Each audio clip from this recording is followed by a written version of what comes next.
What is happening? Welcome to another episode of The Craft. My name is Nick Pollock. After a week hiatus for Kansas City and the World Cup, we are back. And I figure, you know what? Saris, it's been so long since you've been here. So I got to bring you back. How you doing, man? What's going on? Doing great. Saw an amazing World Cup game last night. And last week we went to the top of a volcano and into a waterfall and onto a lake and into a cave. So we Oh my had a great gosh. vacation. Well, here's the thing. What we're going to do today is talk about a lot of the pitchers who have maybe want to stand on top of that volcano across the last month. And the guys who have been struggling plenty. And what is going on with them? Is there something that we can fix? Is there a tweak? Is it something that is just an anomaly? And I'm going to skip over some of the basic ones, like Mitch Keller. It's Mitch Keller to me personally. Shota Imanaga is someone we both said, I believe, sell high. He has a tough series of outings. And then for me, for the last two against Colorado before them, I was buying back in. And I imagine you might be too. I'm not sure. I know it's June Wrigley. It's halfway through. So maybe, if you're expecting it not to be so good for 2 more weeks or so, maybe it gets better after this. Are you still selling Imanaga's really recent 2 games, or are you buying back in at this point? Yeah, it's pretty interesting. I threw the last 30 days ERA in with the oopsie projections to find a top 30 in difference. And of course, Mitch Keller and Shota are number 1 and number 2 because they both have the same projected ERA going forward by oopsie. What? Yes, they do. No, they don't. 4.31 for Keller, 4.32 for Shota. Why So, would you do this to uh, me? Like I am such a nice host. I bring you onto my podcast as you're the guest, clearly, and you're gonna tell me that Keller and Imanaga are going to be the same pitcher. No. well, that's just by ERA. One thing that I did notice recently, trolling around on the new StatCast leaderboards that include miss distance, was that Shota's sweeper is in I think the top 10 for starters in terms of miss distance. And it makes me think a little bit of how our biggest disagreement, I think, that's come up a bunch of times about Shota is that I keep calling him a 2-pitch pitcher, and you keep saying, what about the sweeper? And another thing that I think that is hard for models and even for us to fully dial into, even anecdotally or just as human beings, is how much secondary pitches interact with each other. Yeah. We tend to think as pitching as sort of binary, start with the fastball, everything plays off the fastball, because the fastball is still the number 1 most thrown pitch in baseball. But maybe Shota is able to work that sweeper and split off of each other. Yeah. At least against righties and maybe even against lefties. I have also noticed that people that have well-rated sweepers where the models tell them that they'd still be okay against lefties, they're throwing those sweepers against lefties. So I guess I've underrated Shota for having a more of a wider arsenal than I wanted to give him credit for. But I guess the other thing is, in the past, what we've seen with him is a dip in velocity as the season goes on. Yeah. That has coincided with the weather warming and the home run rate rising. And I don't really see much evidence of the velocity dropping. I mean, Nope. The yes, 92 still. his 2 or 3 best games were early in the season. But yeah, he's still sitting at a pretty good spot. His lowest games this year are all better than where he sat in the second half last year. Yeah, definitely. That's So the point. I don't see it just quite yet. And I think I think probably the 4.32 from Steamer is a little bit high. I'm gonna buy, an under, like a high 3s ERA. And for what it's worth, like, I think people look at high 3s ERA guys and like think, oh well, that's not very valuable. But the league ERA right now is a 4.18, and for starters, it's 4.25. So if you can have a 3.8 ERA, like you're fantasy worthy, you're a good pitcher. It may just not be, top 25 type pitcher. Right. So one thing I do want to mention is you have certainly talked a lot about tunneling secondaries, having different ones and the variety this year, and really part of the whole conversation of having the wider arsenal, right? The expansion of just what I call the Ras Pack, which is the four-seamer sinker cutter as the three out of like five. Right, but it's the three of like normally a 5-pitch mix that you actually remember, like Frank Sinatra, Sammy Davis Jr., Dean Martin, and two others I can't name. And and of course Drew Rasmussen is the main person behind the Ras Pack. So that idea can also move into secondaries as well. I think that actually Kyle Bradish, when he's working, the curveball and the slider do that effectively together as well. With Shota, I mean, it's interesting you're crediting me with like, oh, he says wider pitch mix, but the thing that you always said back to it, which makes sense, is that it's sweeper to lefties and splitter to righties, right? So it's still always kind of 2-pitch.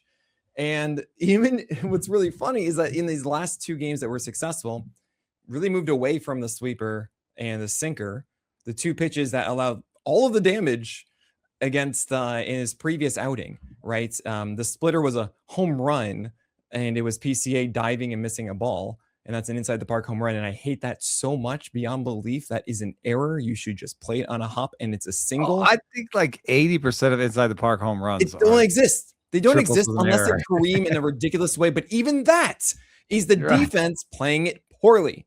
Yeah. There should be a backup outfielder in that area. I'm sorry, but there is no such thing as an inside the park home run because the Polo Grounds is gone. Okay. So what was going on in that bad stretch where he gave up 26 runs in 4 starts? Like, what do you think it was in the mix? Home runs. Home runs, yeah. I mean, it's often I constantly those day games go back and forth on this of like the nihilism of baseball analysts of just like, it doesn't matter. It was home runs. Like, that he allows 2 home runs on this game or not? Like, I don't know. Right. And you see this even with someone else on this list. It's Ryan Weathers. He's just allowing home runs a ton right now. And it's the noisiest of stats. We know this. That home run rate. I would put Shota's stretch up against somebody maybe I'm a little bit more worried about that's on this list. He only showed up with the 17th biggest difference between last 30 ERA and next and projected, and that's Michael King with a 5.08 recently and a 4.02 going forward. And I think what you're talking about with Shota, kind of brings Michael King into focus for me, because what bothers me about Michael King, and I tried to look through the pitch mix and the approach changes and stuff, and nothing really leaps off the page except using the 4-seam less. And maybe that is what it is, because there's some similarities here between like a Jose Soriano, if that's weird to say. Yes. He needs the 4-seam to spread the area that batters have to cover. And when he doesn't throw the 4-seam, he becomes a sinker sweeper guy, Sure.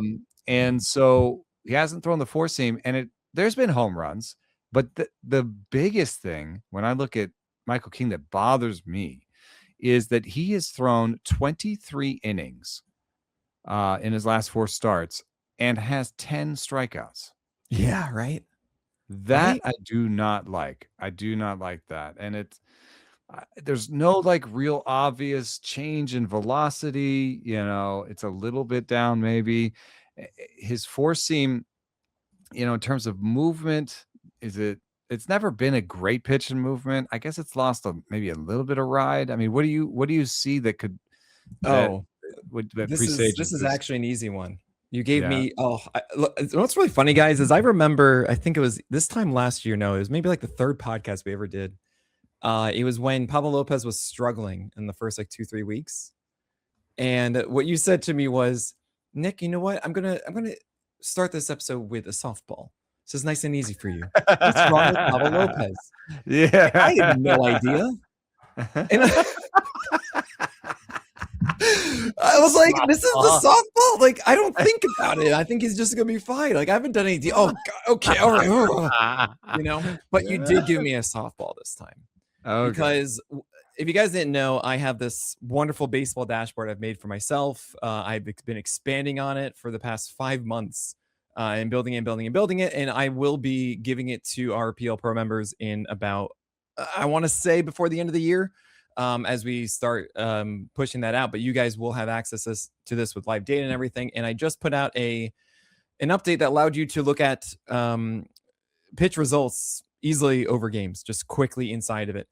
And I implore you right now, you have this dashboard. If you go to overview and change up, you will see two major numbers just disappear. One is put away rate. And put away rate, when you throw it in a 2-strike count, how often do you return a strikeout? Let's see. On the 24th, 0. 30th, 0. On the 5th, 0. On the 10th, 11%. On the 16th, 0. Okay. So no strikeouts, say for I think 1 on the 10th on his changeup. Well, then wait, what's the swing strike rate on it? Oh my gosh, it's 16% for the season. However, in this 5-game stretch, it is 11%. And if you think about this, wait, hold on a second. If the entire season is 16 and that's just 11, what was it before the stretch? It was an 18%. That's a 7-point drop in swing strike rate on your changeup. And I see Michael King, who is a cross body mechanics pitcher. This is a thing I've really harped on for a long time, since like Arrieta and Ottavino and Freddie Peralta was like this. If you are a cross body guy, you are going to be filthy when you're on, and when you're off, it just does not work. You don't know where it's going to go as much. It is hard for you to have that precision. And with Michael King being such a command guy, for him to have one of his biggest weapons, this changeup, to just be not missing bats and not going where he wants to, especially in 2-strike counts, he's not getting those strikeouts that he used to get. It is a huge issue. It pushes up the pitch count faster. It pushes up the walks more. And as you mentioned, with the 4-seamer, his strike rate has fallen dramatically on that as well. So now he's throwing fewer of those. Then the sweeper is fine against right-handers, not really against left-handers. And then you have the sinker that is not doing the front hip thing. Michael King was like the only guy in the majors who I trusted to throw front hip sinkers 0-0 to a left-hander, right? He's not doing that right now. So you add up all of that, it's like, oh my gosh, this guy just does not have feel. And do you know what his next 3 starts are, from Michael King? Wait. I've got the app open. Oh, God. Oh, that's not good. He's got Atlanta and then the Dodgers in a double tap. Yeah. Oh, yeah. 3 straight. Atlanta, Dodgers. I mean, look, I can't tell you when this is going to get better, what you're talking about. It feels like a 12-team drop at this point. Yeah, it's a real tough rank for me because I have that 15-team bias, and I also have like a keeper league kind of bias just in my head. So like, when you say drop, I'm like, wow, Michael King's going to have better days, but in the immediate moment, where do I rank him is definitely a tough one. I think I might have more evidence for what you're saying about the mechanical influence of what's happening. His arm angle has dropped from the beginning of the season, and even when he came back from injury, on the 4-seam it was near 35. Now it's below 30. So his arm angle has dropped 5 degrees, in over the course of the last month.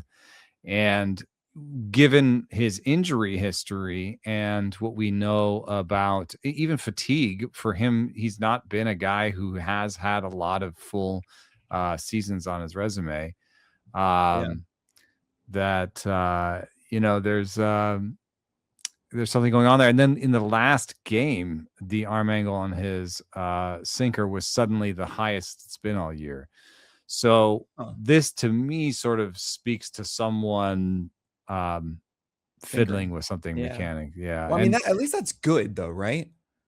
Like you want him to fiddle. You don't want him to be like, oh, this is what it is. And that's it. Right. You want him to try to search for an answer. Just a separate thing that I've always found interesting is that his changeup has never been rated well by Stuff Plus, Hmm. but it has had good numbers Yeah. despite. And so I've thought it had to do with command. Is there a metric I could be looking at in this dashboard that would tell us about the command of the pitch? I'm looking at, I I believe, mean, his changeup. I got basic ones for you. I mean, Obviously strike strike rate, rate. and zone rate. You can look at quickly here. Do not have PLV in here yet. The strike rate, Yeah. like recently, it's like two of his worst games of the season. The last two games are among his worst games of the season in terms of strike rate on the changeup. When I look at something like the location plus on the changeup, it has been very erratic this year as opposed to just a plus across the board in past seasons. Yeah. I mean, at the very least, he's still getting weak contact on it, right? It's just like, okay, can you please induce more whiffs? Actually, his own swing is below 40% in the last 3 starts on this changeup, and that's been consistently It's the higher worst for him. location plus of his starting career. So like, yeah, something's off. I think it's a small thing, hopefully, and he could recover it. You don't want him for the next 3 starts. And what I like to do in this case sometimes is shop the projections and just say, okay, I don't know, like I'm not taking the nicest projection, Steamer 3.95 ERA. I don't know if I'm taking the Bad X often has. I mean, the Bad X now has Stuff Plus in it too. He has his own Stuff Plus in it, and so that's that on top of the fact that the Bad X often projects like a different run environment than other people. So he's got a 4.57 projected ERA for Michael King going forward. Wow. That would make him an easy drop. Okay. Yeah.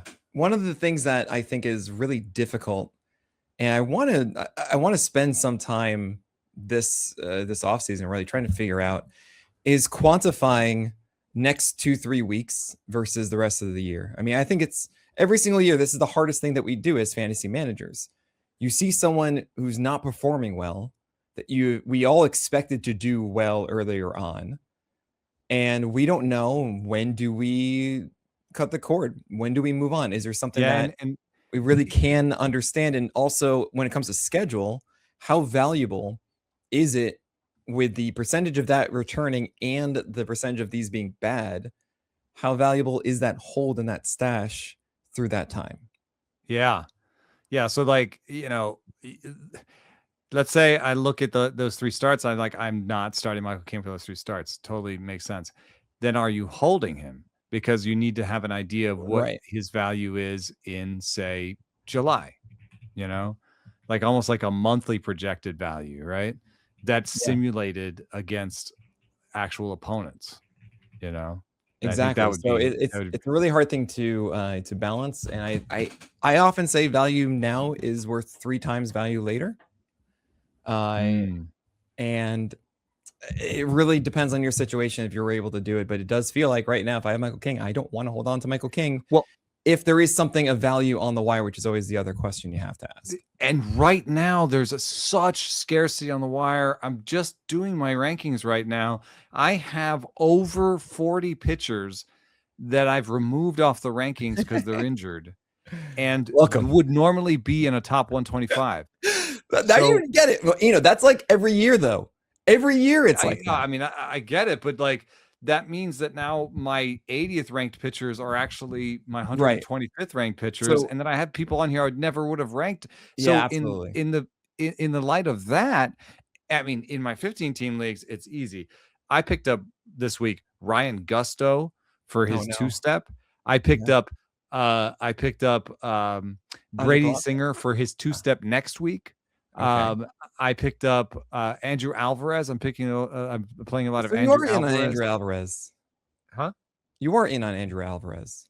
A little bit. I mean, the breaking balls are good. He's spamming breaking balls. He's reduced the fastball. It's going to be worse as a starting pitcher, and he's going like 4 innings at a time. That's the thing. The Nationals feel like, 5 innings. Yeah. So that's the biggest worry I have there. But I understand the pool is way different now. I have a streaming image. I don't know. I'll send it to Josh Sperry after this to maybe put it on screen, but it is a joke among the Twitch community. All right, so this is the chart. All right, this is one I made years ago, and I have 2 other iterations of it, and I kept updating every year. So if you notice at the top, it says streaming chart final. And it's like final other version 3 edited, And if you're listening to this is just a really good reason that you got to watch this on YouTube. It's just so much better. And here we go. We've got smiley face at the top. That's good. Frowny face near the bottom, right? And I'm going to walk everybody through this quickly. So at the beginning of the year, there are 2 things you're trying to go for, really getting an SP4 or 5 and streamers, but I just focused on streamers in this one. In the beginning, it's a little bit hard because you don't really know which are the good offenses. You don't know how deep guys are going into games. However, there is some value where there's these underrated players that everyone's like, okay, he was drafted at 400 ADP in like October and he never moved, but he's the SP5 and all of a sudden he's great. So you get some value. You see the first start and then you can get someone after that one. And then it's like a dearth of value because no one changes. Like the first 3 starts, no one gets removed or there's a replacement or anything like that. Everyone swoops in. Everyone has all the things that they're willing to drop, whatever. And it gets kind of bad by the middle of April. It gets really bad. But then it goes amazing. Now all of the things that we are like, okay, the first 2 starts are bad, dust in May. And then it smooths out. We get past all this stuff. The idiots drop the stew. Oh my God, this guy's bad.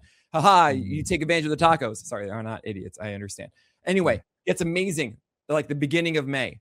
All the fun prospects are coming up that you like. That's when we got like Tolley in there. That's when we got Logan Henderson. That's when we got the fun stuff with pre at the beginning, Mick Abel. It's all there. But now we're here, we are right exactly where we're talking about, right in like the middle of June, where it just gets bad. And why does it get injury bad? death zone? Injuries. Right. Injuries are starting to prop up. Teams are still hesitant to promote that prospect that we want them to do. We are also getting warmer weather. And guys who are on hot streaks in the cold, they slow down, right? Jose Soriano slowed down. Davis Martin slowed down. Bryce like not every home run is unearned. I mean, there's some of it has to do with the weather warming up and giving 5 feet to those fly balls. Now, people watching on YouTube are going to enjoy. They're like, wait, hold on, Nick. After that valley, what is this? Yeah, what happened in July? 3 times over. Giant check mark, a plateau with a small dip. And long story short, what happens by the start of July is that July 4th happens and the All-Star break happened. In fantasy leagues, people stop caring. People stop caring. They do not have the same intensity. Meanwhile, you're reading the roundup and you're following the little stretches of like Andre Palante throwing inside 4-seamers now to lefties effectively, right? And all the prospects come up and we understand who are good. Teams start promoting those prospects. Yeah. Yes. And it's just amazing. But then you get to the middle and end of September. And my gosh, any of you who are in weekly leagues know how horrible it is trying to predict the last 2 weeks of the season. Oh, just even who's pitching is hard. Just who's pitching? How long are they going? Are they getting like are they done? Are they just like, oh, you know what? I've run out of gas. It gets colder and they don't know what to do sometimes with it.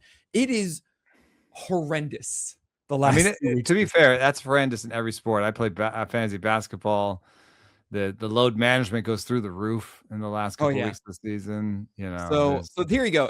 I just want to share this with everyone because you are preaching to the choir. So what are we doing now with Michael King in the face of this awesome graph? Because right now it feels like there's so much scarcity that I want to hold on to Michael King later. It's the frozen banana bit from Mitch Hedberg. Do I want a banana now? But do I want a frozen banana? No, but I want a regular banana later. So, I would say I'm looking around and I don't see anything better than Michael King on the wire right now. So I'm going to hold Michael King through these 3 that I don't start. Well, there you go. You're saying now is more valuable than later and that there might be great days ahead. So, well, I'm saying, right. The second question you always have to ask whenever I hear, should I drop this player, is who is available? It's always like, that is it. I want to at least get into your heads. Look, you do not have to hold on to a guy because it could be this. That is a problem Mm, I have a lot myself. yeah, It could be this while we're looking at guys getting like 5 innings of this and that. And I'm like, this dude is just going 6 innings every single time and it's good at the ballpark arena. Like, why have I yeah. not done this yet? Right. And that is the kind of decision you want to reframe it in your head as much as you can. And we probably need to reframe it with a couple other guys on this incredible leaderboard. And we're going to talk about them, like maybe Bryan Woo after this break. I said maybe Bryan Woo, but we're not going to talk about him. That's showbiz, baby. No, I'm just kidding. All right, Bryan Woo, it's home runs. That's all I got for you. Yeah. Yeah, nice. Terrible sweeper to Alonso. I do wonder sometimes with the Rat Pack, Ras Pack, Triforce guys, that I mean, it's maybe a more of a long-term concern than an in-season concern, but Mm, I wonder, like, does it work at lower velos? Do we, like, is part of why Chad Patrick was part of this group? yeah, Chad, like, I used to think, Chad Patrick, Brandon Woodruff is a guy who's yeah, basically Triforce. yeah. Who are Cam Schlittler is the godfather of the group. I mean, Hunter Well, Drew Brown, Rasmussen. Drew Drew Rasmussen. Rasmussen. I mean, not godfather. The He's the wunderkind. new Frank Sinatra Jr. Yeah, yeah. Yeah, he's the wunderkind. Hunter Brown is in this conversation. Sure. So we have plenty of examples of it working. Do we Right. have examples of it working in the face of velo loss? Do we have examples of it working for a long time? I Okay. don't. With Woodruff, we do have velocity loss and a level of credibility, but not Mhm. not the great level of excellence we used to have. But he also has great command. So, but maybe command is a prerequisite for doing this, because if you have three fastballs, you don't have command of any of them, then what's the use? So, Well, yeah, tell that to Graham Ashcraft, right? mm, Graham Ashcraft to me fits that a lot. I mean, sure, you want to say it was a four seamer and cutter and a slider, but really, you could say the cutter was the cut fastball, and then the slider was the cutter, and then the and he was sinker, throwing a right? sinker a little bit. And then you Yeah. have the slower version of that was the old Mitch Spence.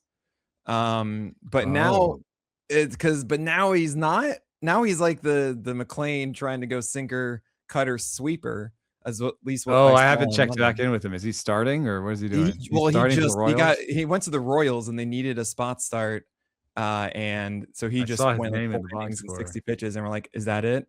I was like, "Whoa, it's Well, I Spence! guess Oh my gosh!" my overall question is: Yeah, does it worry you at all? Do you think about, like, I think it's a relatively new thing. I mean, Lance Lynn well, exists, it's so hard because I feel like CC Sabathia, did he do that? that's a good example. The cutter was but Right? early on in his career, he had a great breaking ball. I think a Right, he great was more changeup. overpowering with that, but I think about a lot of the guys we think of as crafty. Roy Halladay, like, isn't that Yeah, what Roy Halladay did?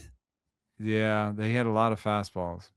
Right? I mean, I wish I like, how we think about the game now, did not at all think about this, like, 15, 20 years ago. I mean, yeah. And we Yeah, also don't have tools that go all the way back. Like, pitch exactly. tracking itself just goes to 2008. So Yeah, did even and 8 you can't really rely on. So you can only go back to about 2009, 2010 if you even want to talk about something as simple as high fastball guys. And the game right. it feels so different too when you're talking about, that sort of thing, I don't know. Absolutely. You can make a case that Corey Kluber did this because Well, he had Kluber that had threw like an big 80, breaking ball though. 89 cutter, and then he had whatever that two-planer was. I said you could argue, not that I want to argue. Yeah, okay, okay. And he threw a four-seamer and a sinker, right? But yeah, I it's went interesting. I back remember Irvin to Santana doing this. 2010. Irvin I went back Santana did this. Oh, yeah. He But the was all slider was about this good. against lefties. I mean, some of these guys that we're talking about, I guess Wu has a good sweeper. What are the best pitch? Rasmussen has a curve, but he doesn't throw it Well, he has a much. changeup that he's starting to throw more to lefties, which he did really well against the Dodgers And on Tuesday night. Woodruff's throwing his changeup. Yeah. I just sorted 2010 by cutter usage Uh-huh. to kind of capture this. And the closest that I have here, Baby Price. Dan Heron through 235 innings that year with 30% fastball, 30% cutter, 11% sinker. So one thing I will note, I have no idea how much I trust the classification of cutter back then. Oh yeah, I mean it's a good point. Cliff Lee. Yeah, that was did I not mention? Oh, he was on my list. I'm like, Lee. isn't he a guy? But he had also a big curveball. But yeah, I mean, but in this year in 2010, Cliff Yeah. Lee threw his curveball 6% of the time, changeup Really? 9% of the time. So the Yankees do that to him, huh? No, just kidding. No. John Lester had multiple secondary. Okay, yeah, he certainly did. I mean, Tim okay, Hudson. You know, Tim that Hudson. reminds me. Sorry, what was that? Tim Hudson. Oh, but yeah. these aren't great names back then. Rich Harden, the names that we have I now, don't know. He was a splitter guy. Yeah. The names we have now seem better. Well, these are the lower this is what you're looking for, lower velocity. Right. Yeah. Right. Okay, And like, you know, they were also pitching to contact. They weren't trying to. I have a bias that I'm like, it's a stuff bias, or it's like a pitching ninja bias, where it's like, I want them to have a big pitch where I'm like, oh, right. Look at that slider, curveball, changeup, totally. you know, and Roy Halladay is a pretty good example, actually, but he didn't throw many four seamers according to this. Did he not? Okay. Yeah. I mean, I'm thinking of like Roy Oswald. What did Arrieta, like the reason why Arrieta was like a sweeper. That was a sweeper. That was 91. He was a sinker sweeper guy. In his peak, it was 91. I mean, it looked in my mind's eye, it looks like a sweeper. Right. So okay, so just so you guys know, Arrieta, I believe, is the reason why sweeper is ST. Just so you know. Right? Because he's the first sweeper guy they were making Slutter because of Jake Arrieta, and then they stopped doing it, but they already had the skeleton done for ST, and then they had sweeper like, let's just use the same one. I mean, but that was like a 91, but I wouldn't. Yeah, that's all I got. All right, you guys are probably streaming someone at us right now. Please let us know. Add us on Twitter.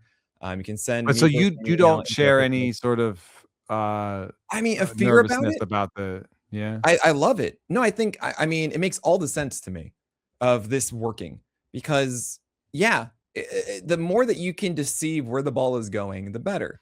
And you have 3 of these that are generally looking the same. They aren't coming out with the same hump that a curveball would. They aren't coming out with the same exact dot. And they're going to come out really similar velo. So like if you're looking velo, you're going to think it's the same pitch. The wrist action is the same. At least it should be. I mean, it's very deceptive. It makes sense to me that this would work. And I mean, this was my whole thought process behind throwing sinkers and four seamers back in the day. Why not a cutter going the other way, right? Why did it not work for Chad Patrick? What happened to Chad Patrick? Well, Chad Patrick, I think he did 2 of them, but not 3 super well. Right? Four seamer and cutter. Sinker was it was really just the cutter on the four seamer playing the game.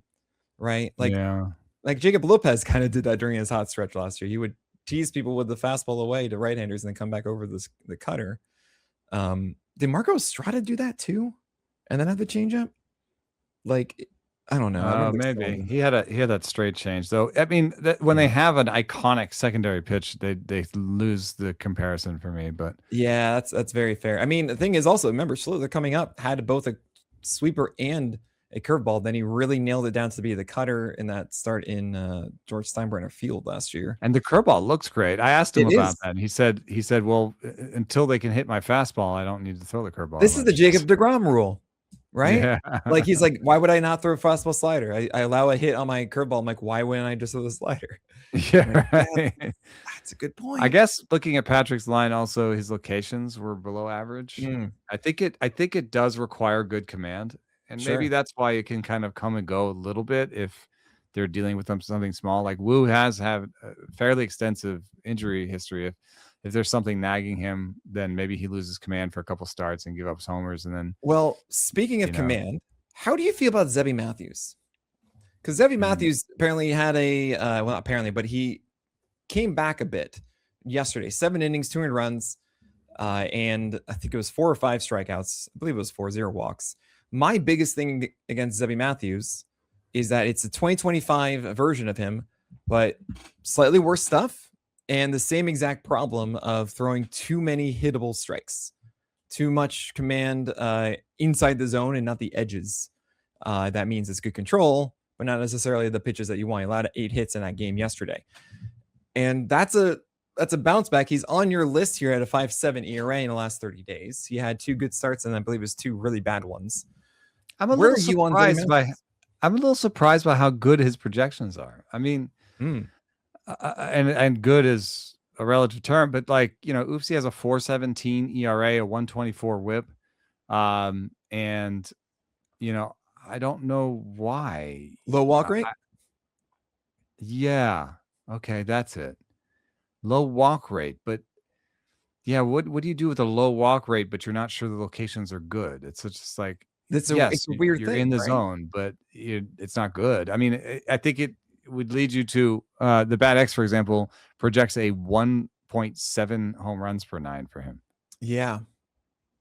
So yeah, I'm not too surprised by that. I would imagine I guess he could be low whip guy with a league. I don't even want to give him league average strikeout rate.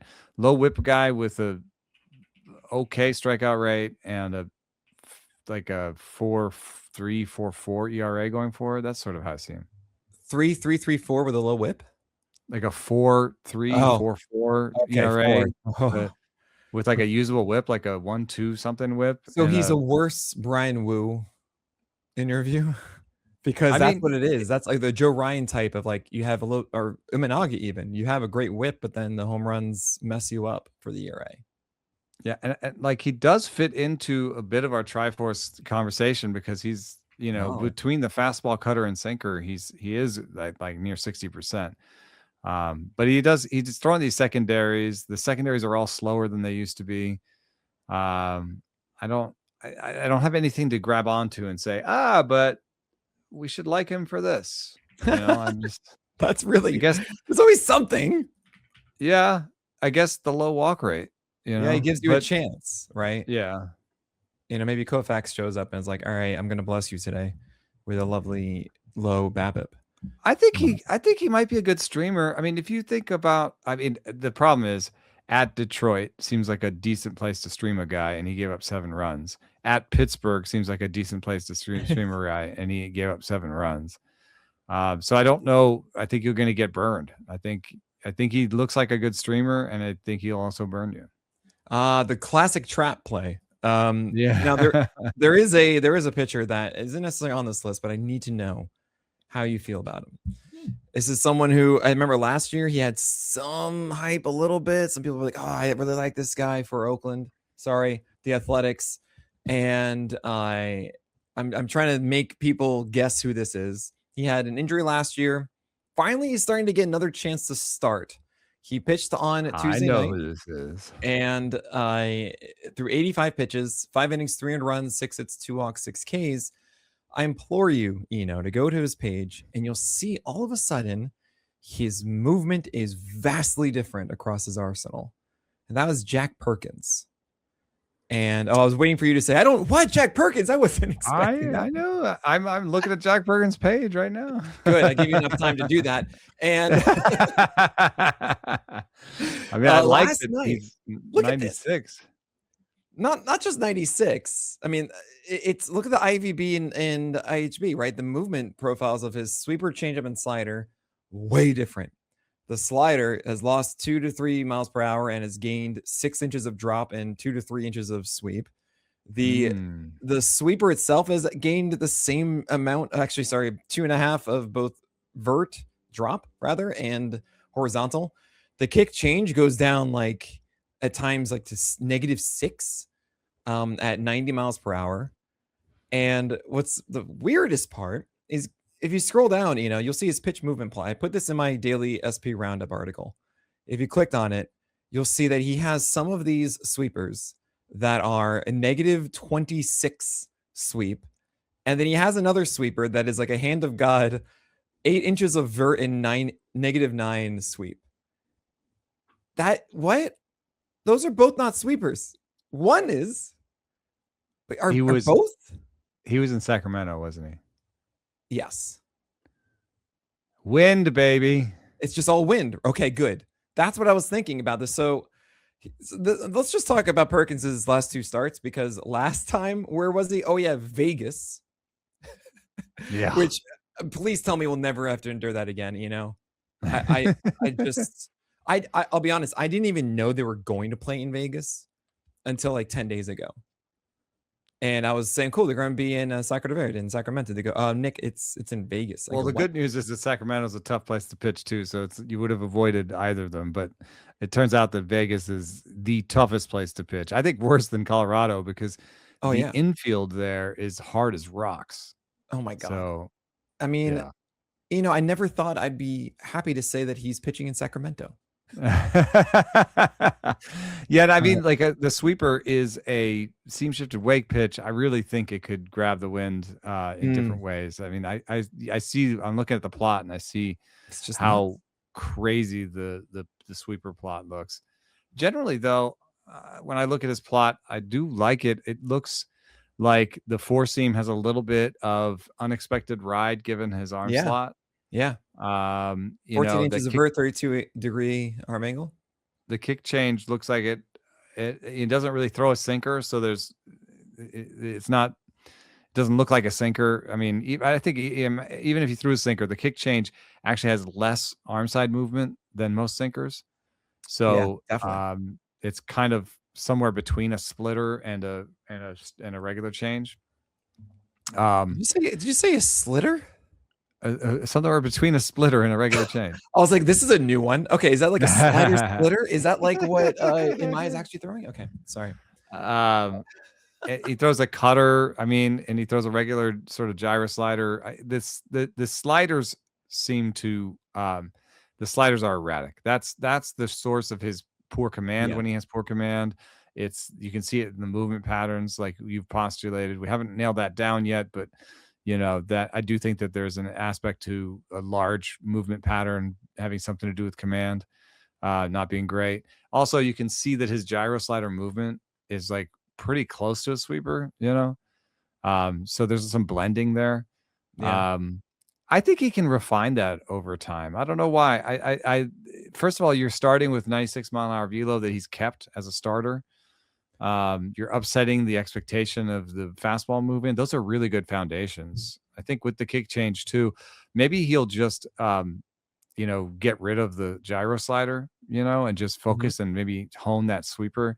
But I could see him taking a step forward. I like Jack Perkins, despite everything in terms of what he has to deal with in his home park. It does make it hard to deal with a pitcher that you kind of want to start more on the road because pitchers are just usually generally worse on the road. So Yeah. a road only streamer is worse than a home only streamer for a couple of reasons. But Perkins is going to be in my top 100, I think. And, when you look at K-BB, 19%, that's good. Look at Sierra, 330, that's good. Stuff, good. Locations, good. Whiff rate, good. Like most of it's good except for that big ERA number. So a really good point that you're making here is like, hey, he's holding the velocity as a starter, right? He hasn't done that this year. Last 3 games have been 75 pitches, 89. Now it's 85. Jack Perkins going 4 and 5 innings in those starts. The first one was Houston. That was the first time, though, really getting an opportunity. And then Vegas and then Sacramento. One thing I do want to note is that in the final inning, his 6th inning, he allowed a home run to Brian Reynolds and then a double to Ryan O'Hearn and got the hook. That fastball he threw, and I wanted to make sure it was a fastball, not a cutter.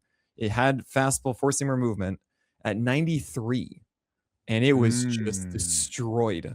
I mean, this is the first pitch, 93, groove it in there. Oh, that's interesting because if you look at the overall number for games, he's been keeping it above 96. Right. But you're saying that within the starts, it was just this one. So if you go to the velocity trend tab, you can see it in the swim lanes, and it's really nice. And it might just be like, cool, it's the start of the 6th. I'm just going to groove this in here and didn't get away with it. It might just or maybe he's in the process of stretching out, so maybe he's. I think he can do it because, and one of my last just sort of he can do it is that in 2023 he had 107 innings in the minor leagues. 2024 it was 78 in the minor leagues, and then last year 80 plus Right, and that includes altogether. the injury too. So I think he Yeah. can easily get to 100 innings this Uh, year. And I agree with you there. And I yeah, do want to mention, I know I can bet with you exactly what happened. He went 5 innings, finished it, right? He's at pitches, he's at 82 pitches. oh, he didn't think he was going back out. Did not think he was going back out. that Not a that chance. actually tracks, dude, because he probably unloaded a little bit. Yeah, that he last threw inning. a 96, 97 mile per hour four seamer, which was the hardest of his inning.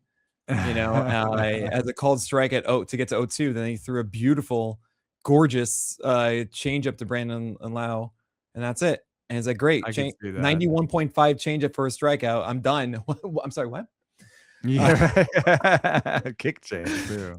So don't worry about that one. But Jack Perkins, he's an interesting one. His next starts will be in Sacramento against the Angels, at the Angels after that, and then back home hosting the Marlins.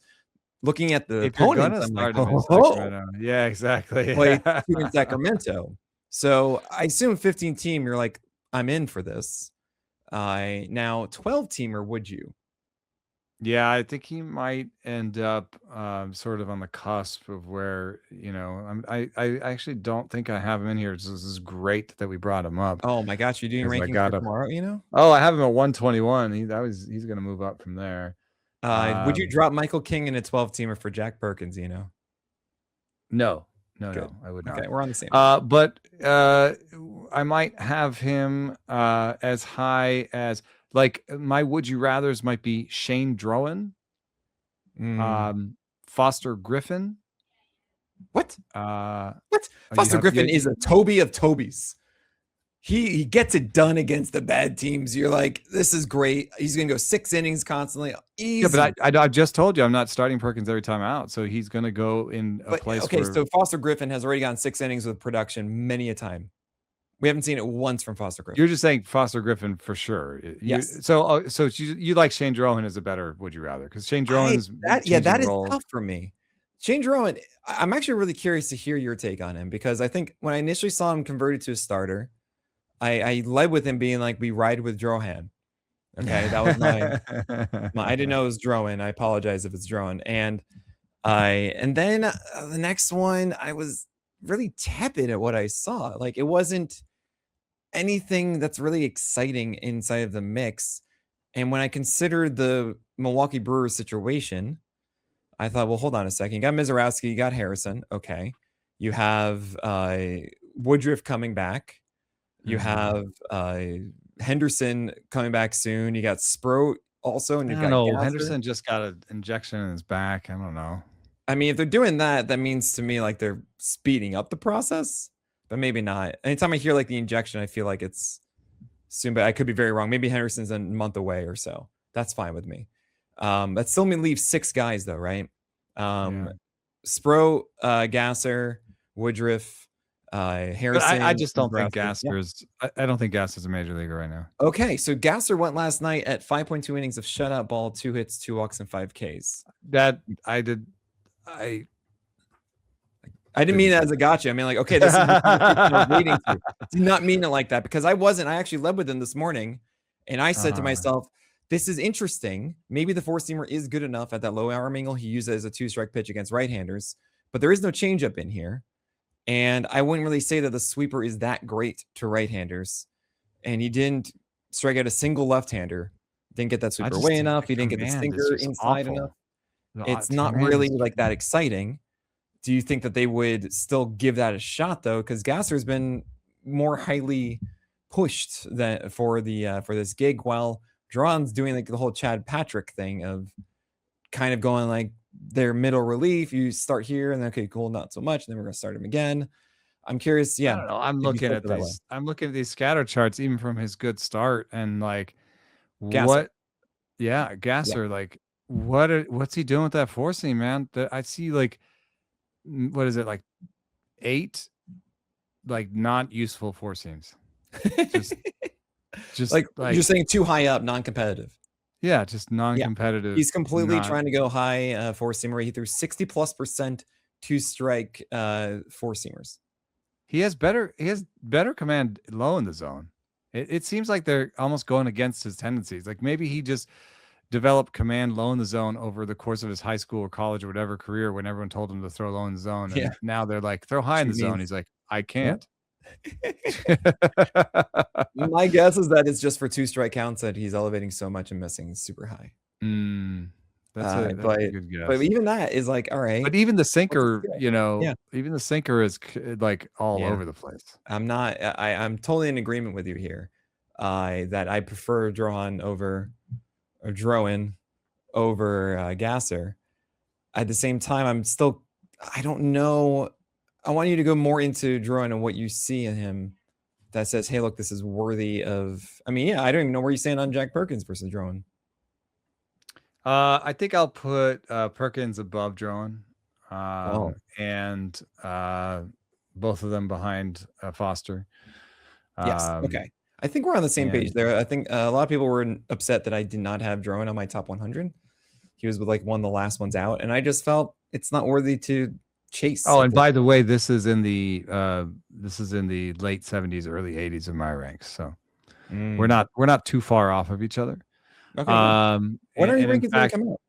And in fact, I have not yet gone through this, and I know for a fact that the 70s and 80s and 90s are going to look a lot different when I publish my ranks because I put a lot of pictures in there, and I have to go back and sort through them because I was just surprised. Like when I got to like 40, no, I didn't. I got to about 40, and I was like, okay, what?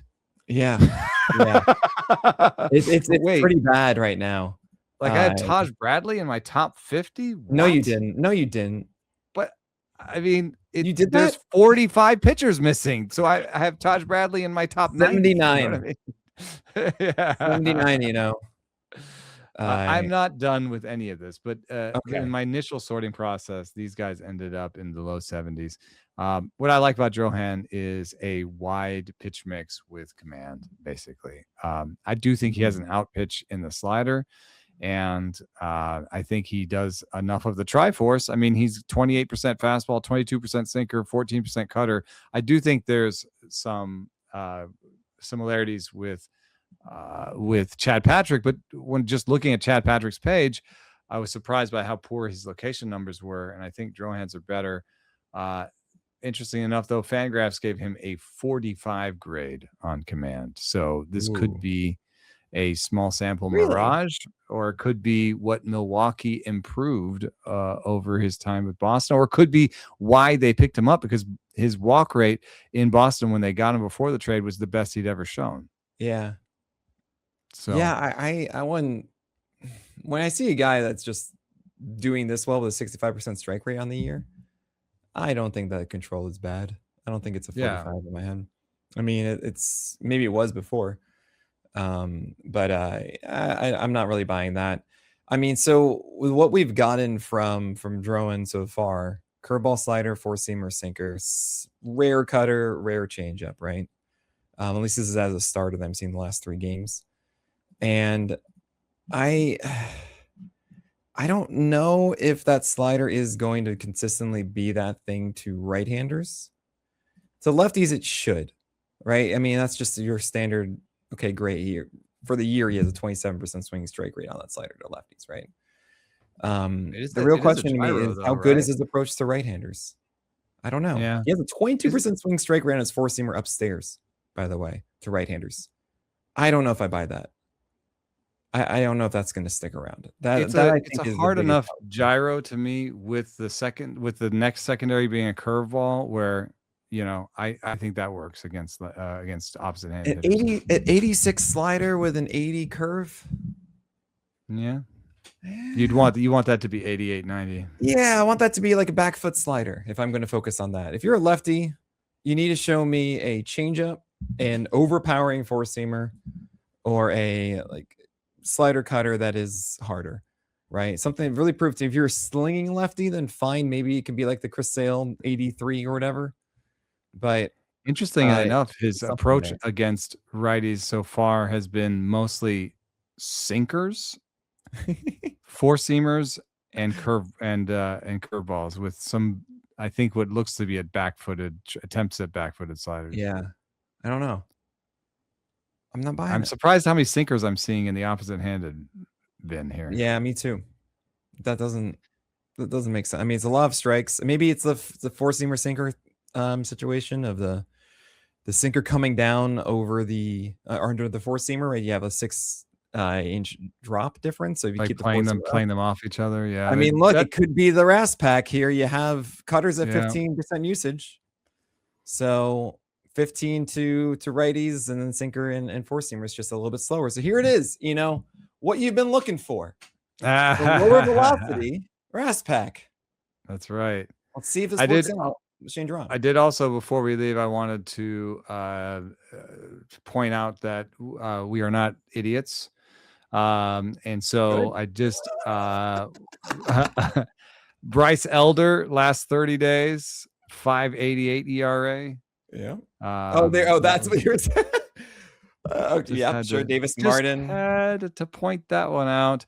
I do think it's interesting. Ranger Suarez, a 4.56 ERA. I've struggled with my own rankings of him. He's actually moving up in my ranks. I think it might be a little bit of general attrition, but also a tough one for me is Freddie Peralta, 5.02 ERA in the last month.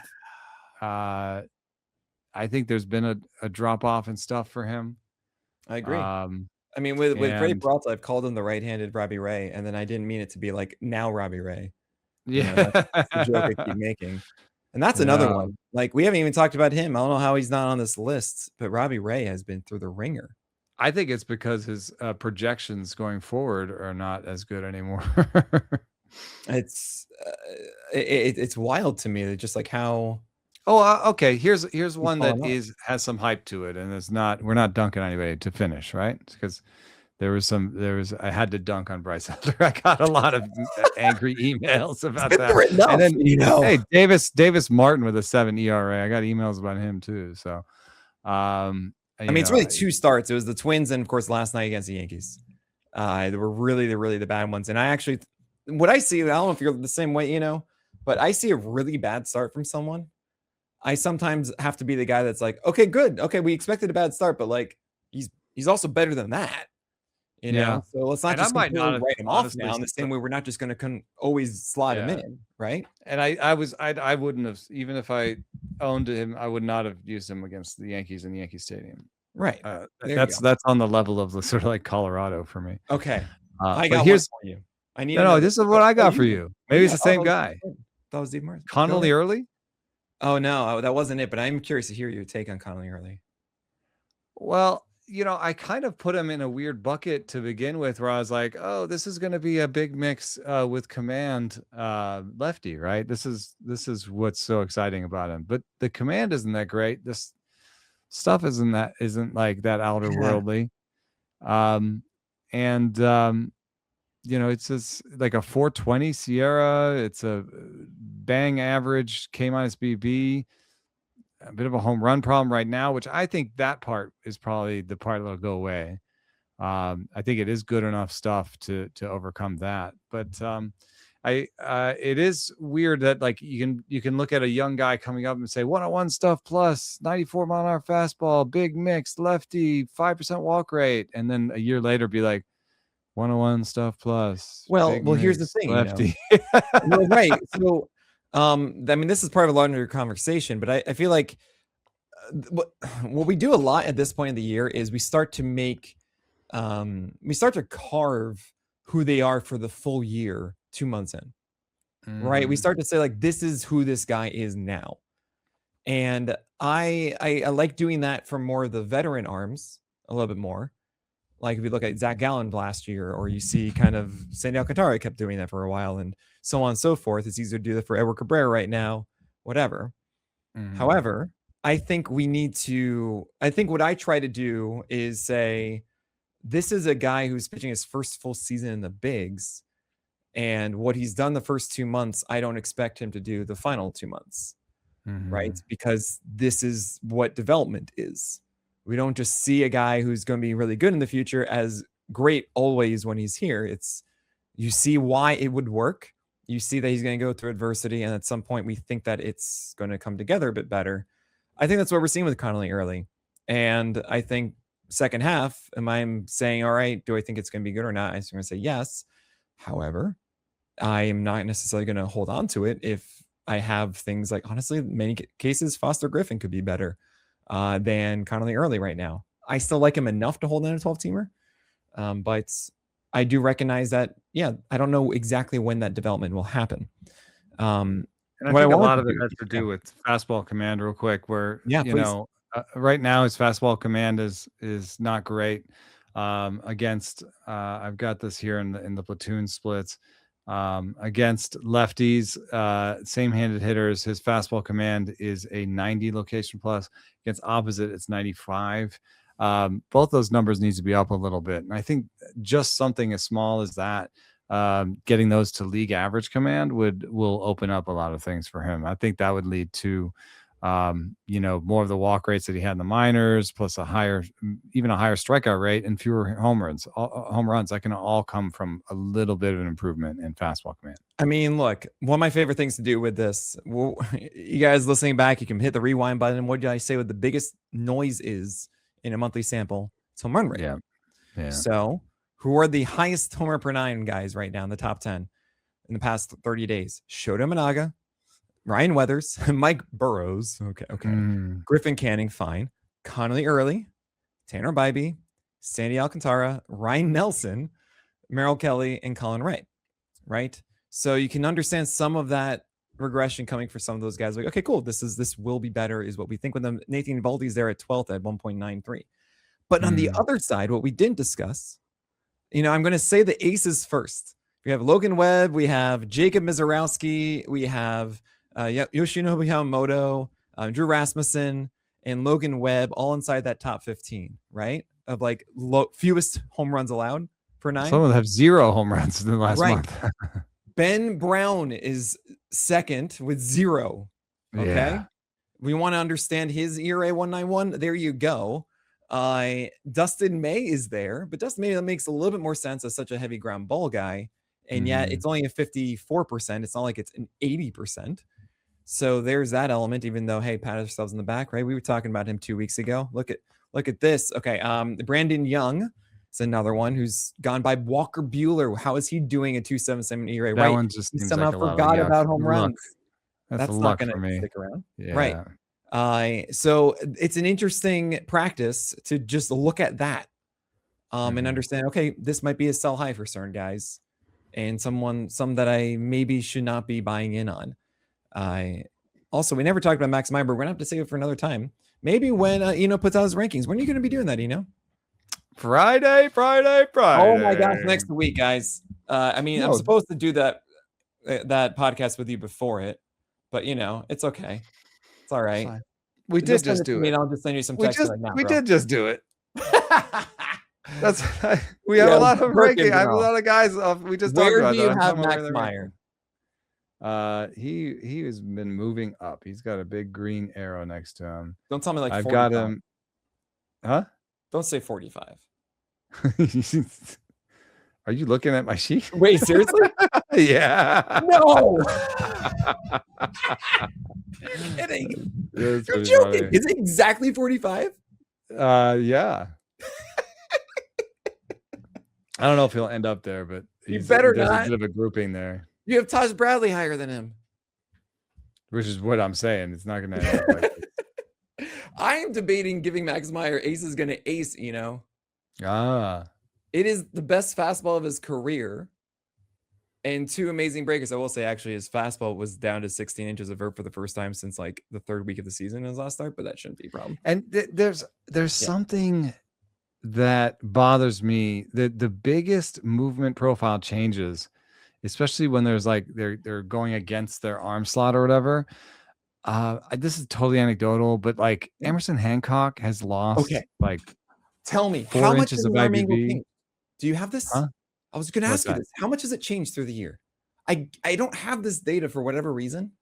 And I just know it's changed with every single start going down like it's a crank. I can hear the ticks every single start. You can actually do it. Like a trebuchet. Yeah. It's started at 14. Let's just do the fastball. It started at 14, 13, 14. You can do it on the Fangraphs game log. Then it dropped to 10. Then he got it back up 12, 14, 13, then 11, 8, 9, 7, 8. So he's dropped 6 degrees on the 4 seam since the beginning of the season. Why? I don't know. Like, is it a positive thing that the coaches like, and he's working on mechanics and he's getting to a place where he wants to be? Because it's almost like the righty Chris Sale at some point. But as he does this, he's also losing some of the deceptive qualities of his fastball in terms of he went from an 8. This is Fangraphs. He lost 4 or 5 inches of vert on his fastball. You can see that. Oh yeah, no, it's so funny. It was 15 to start the year, and it's like every game, it's like, can we go lower? And it's gone down to like 6 and 7 now. Every start, it was 1 inch or 2 inch. And the sinker has gone down like 1 inch of vert. Yeah, and that's not good because that means they're getting closer together. So I get it. I just think that sometimes you make big changes, and sometimes your body regresses back to where you used to be. I don't get it, So sometimes when I see these big year-over-year changes in pitch mix or stuff, I actually get a little bit skeptical. Oh, I dig that. All right. Well, on that note, it is an absolute pleasure to see you again. Thank you so much for picking up the phone. And I'm looking forward to your rankings. And Freddie will obviously break it down next week. You better have Max Meyer in the top 30, if not 25. Number 1. For what? Number 1. Or what? You're not coming back on the show. I'm just going to spend every episode with the crap being like, I just can't believe he knows stairs. I just can't believe it. He deserves it. All right. That is it for this episode of The Craft. An absolute pleasure with Cyrus and all of you listening. My name is Nick Pollock. We'll talk about the craft of pitching again next week.